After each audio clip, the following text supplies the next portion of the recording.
Hi, I'm Brittany Hall. I'm a project coordinator for Yukon Extension Solid Ground Program, and we are here talking with Toby Fisher from Connecticut Greenhouse Company about tie tunnels, greenhouses, and other ways that farmers can use them on their farm for season extension.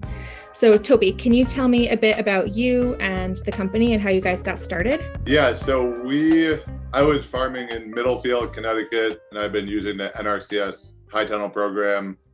I'd built about an acre of high tunnels. I started calling Aaron Taylor at Four Root Farm to help me. And then he kind of said, well, let's actually make this a business. Let's fix some things, some design changes that we had wanted to see as like improvements for the tunnels that we have been building. So it started very much on a whim and as just like, hey, let's get a better product out there. Mm-hmm. And then 4 years later, here we are, and we're still going along. So where is Connecticut Greenhouse Company based out of, and how can people find your products? We're based out of Portland, Connecticut, which is right across the bridge from Middletown, like halfway between Hartford and New Haven. And you can also find us online at ctgreenhouse.com. We stock a lot of the parts in Portland, but we're not really open to the public with like a retail space. So just kind of jumping in, what are some of the more common orders you see coming in from farmers? Like who are your customers? Is it farmers or is it private owners? Who are you seeing?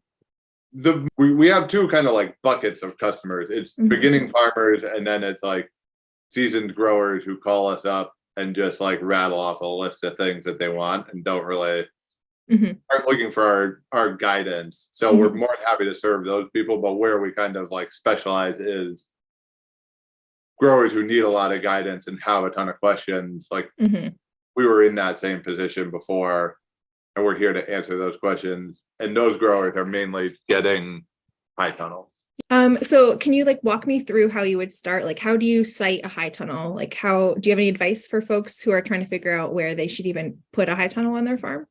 There's no right answer, even mm-hmm. for a single farm. Do your planning ahead of time and really try to like have your 5-year plan mapped out and know the systems you're going to use, and then start building your tunnels. But it's really just like, where's your power and water? Do you have a road?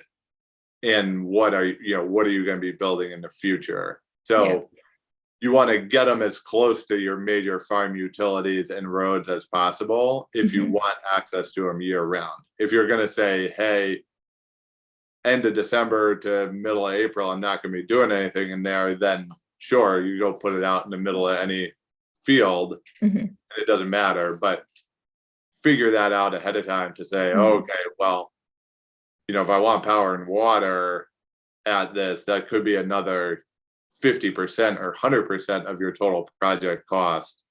It really is like super, super dependent. And I would just say, like, talk to the farmers around you, like find a grower close by, see what they did. They might have some information for you. Yeah, definitely.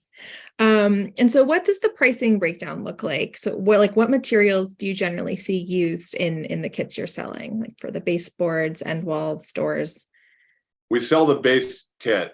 So it's single layer plastic, roll up sides with aluminum hip boards for the roll up side, and then a steel framed end wall. Yeah, you could probably get away up front for a little bit less using a wooden end wall or a wooden hip board, but the long term, your maintenance, your annual maintenance and the labor and parts involved in replacing those are going to be way more over the life of the structure. So if you go with all steel and aluminum, you're not going to have to replace those parts for at least a decade and possibly longer. If you have a little bit more money to put towards it, get the metal end wall kit and the aluminum roll up side, and it'll pay itself back. But we also fully recognize that, farming is tight. There's no free money anywhere, and you really have to do what's best for you. So if you got to go, if you have a lumber mill or you have a pile of lumber left over, we would sell just the steel frame, and then people will, use their own lumber for the hip board or for the end walls. Mhm. And then doors too. If you can make your own doors, it could save you, $1,500 right off the bat.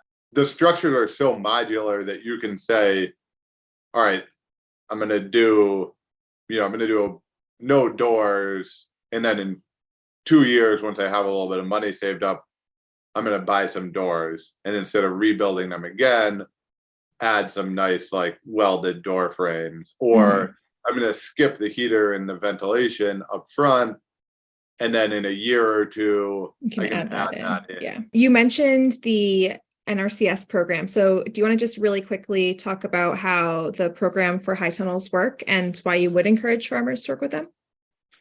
So the NRCS, it's a part that I think they operate under the USDA. What they're there for is to protect, they came out of like the Dust Bowl, so they're protecting soil and water issues. And so they have a high tunnel initiative where you can apply, if you have existing cropland, as differentiated from, hey, this is a hay field and I'm going to grow vegetables in next year. So if you have vegetables growing, you can get in touch with the NRCS and apply for a high tunnel, and they will fund it. Changes annually, but for the traditionally underserved or highly underserved population, I forget their technical term that they use. It's they aim for a 90% cost share. The pandemic and inflation, that number moves a lot. So each year it could be more or less depending on whoever sets that price. But they're trying to get you about 90% of the cost of the materials. They're looking to improve the harvest quality and extend the season. Because they'll certify, you build it and they come out and they certify it, and then it's a reimbursement program. It's a great program. I built about an acre of houses using it, and high tunnels are great. And that's not, as Toby, the greenhouse company owner, I mean, we saved in 2018, our entire CSA and market was saved by 2 high tunnels of tomatoes when we lost like an acre of field tomatoes. So it's worth it. Yeah. Can you just real quick talk about season extension and the role that high tunnels play, and how growing in a high tunnel can help when we see like excessive rain or drought throughout the season, and how it can be helpful for that? Yeah. So they'll like kind of textbook rule that you always hear. It's like it adds a month. A high tunnel will add a month to the beginning and the end of the season. So you can plant your tomatoes a month earlier and pick them a month later, which is way oversimplified, because it can literally make it so you grow spinach year round. You can plant carrots in November or December and pick them early in the spring. But the tunnels there's like an endless list of ways that they help for season extension. I mean, for, number one is the temperature control, just with the structure itself, but even managing remay that's over the crops inside of there. You can say, well, I'm just going to pull one giant piece of remay, a 30-foot by 100-foot long remay, over these plants and not really have to worry about weighing it down because it's inside of a high tunnel. Whereas in the field, maybe you could never even get away.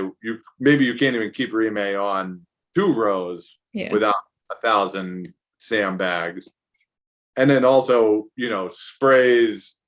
If you're spraying in the tunnel, it's going to be way more effective, especially during seasons where there's a lot of rain. If you're organic or even conventional, there's really nothing that's going to make a fungicide or pesticide stick in heavy rains. You could set up overhead irrigation that you could spray through and do fertigation. And then you could also add on features to the structure itself. You could do bug netting under the sidewalls that'll help to keep out, large flying insects. And then you can use it as like a superstructure over top to throw shade cloth on. And so the, season extension with them, it goes so many different directions where you're like, oh, well, shade cloth in the summer, like that's not really season extension. But if you can have that shade cloth on in the summer and they're setting more fruit in August and July, then because it's enclosed, you can actually push them further into the fall and winter to get that fruit to mature. So you shaded them to get the fruit to set, and then you can keep them alive long enough to see it actually turn into ripe fruit instead of your endless supply of green tomato chutney that people seem to get tired of eventually. So in this video series, we've had a chance to talk to a few farmers about the role of DIY and what that has played in building and upkeeping their high tunnels and greenhouses. So some folks used greenhouse kits, some used found materials, and some people have structures on their farm that they've had for 50 plus years. What kind of advice do you have for farmers who are figuring out where to start with a high tunnel or greenhouse? Like, are there any expensive mistakes you've seen people make that you'd caution others to avoid when building their own high tunnel? Make sure it's on your property when you build it. Check your zoning regulations that no one from the town is going to show up and make you take it down and move it. That's another problem. Power and water are also a big thing. I already talked about it, but that can definitely be a shock to people when they say, oh, I'm putting my greenhouse here and I'm just going to run power and water. Mm-hmm. If you're going to be paying a contractor, you really got to dig into those costs, and not only the material and labor costs, but also the permitting costs of adding those. And then on the DIY side, all you need is something to put a piece of plastic over in the roughest form of the greenhouse. I mean, the first house that we had was an atrocious mess of bent pipes and plastic and landscape fabric and crooked benches, but it worked. I mean, you literally just need anything that will support a piece of greenhouse plastic and not tear a hole in it. All right. Well, that is all the questions I have. I just want to thank you for your time.